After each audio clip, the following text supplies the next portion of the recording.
코로나19 신규 확진자가 이틀째 600명대를 이어갔습니다. 서울 지하철 8호선 기관사 8명이 확진 판정을 받았고 열방센터 관련 누적 확진자는 500명을 넘어섰습니다.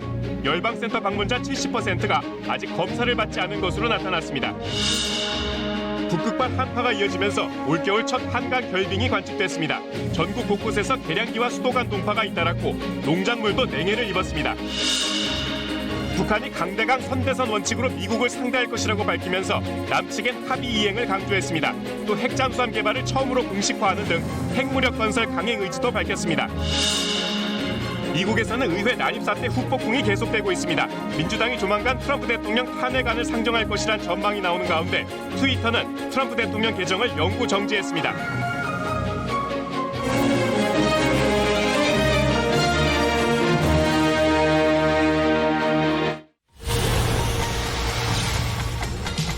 전국 곳곳에 영하 20도 안팎의 강추위가 이어진 가운데 한강도 얼어붙었습니다. 온수관이 파열되고 난방이 중단되는 등 피해도 속출했습니다.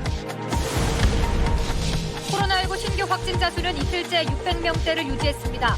3차 대유행의 기세는 잠시 주춤한 모습이지만 BPJ 열방센터발 감염이 전국으로 확산하고 있어 우려가 커지고 있습니다. 북한 김정은 위원장이 8차 당대회에서 북미와 남북 관계에 대해 입장을 밝혔습니다. 미국은 최대 주적이라며 굴복시키겠다고 했고 남한은 일방적 선의를 보여주진 않겠다고 했습니다. 자세한 내용과 의미 짚어봅니다. 서해 최북단 백령도 근처 해역에서 야간 임무 중 실종된 해군 함정 간부 1명이 12시간 만에 숨진 채 발견됐습니다. 군 당국이 정확한 경위를 조사하고 있습니다.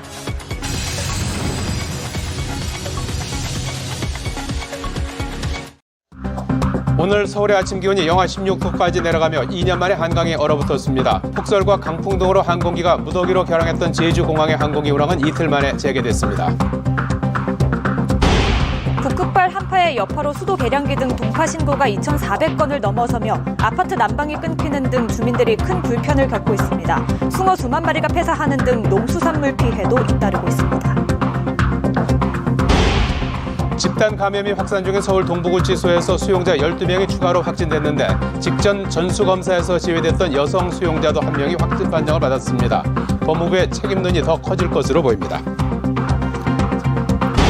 경북 상주에 있는 개신교 시설인 BTJ 열방센터에서 지금까지 환자 505명이 나왔는데 이들 가운데 45명이 351명을 감염시킬 정도로 전파력이 강한 것으로 조사됐습니다. 그런데 검사 대상 가운데 70%는 아직도 검사받지 않아 확산 우려가 커지고 있습니다.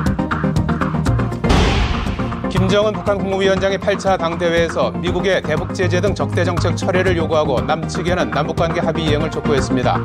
정부는 남북 합의를 이행하려는 의지가 확고하다고 강조했습니다.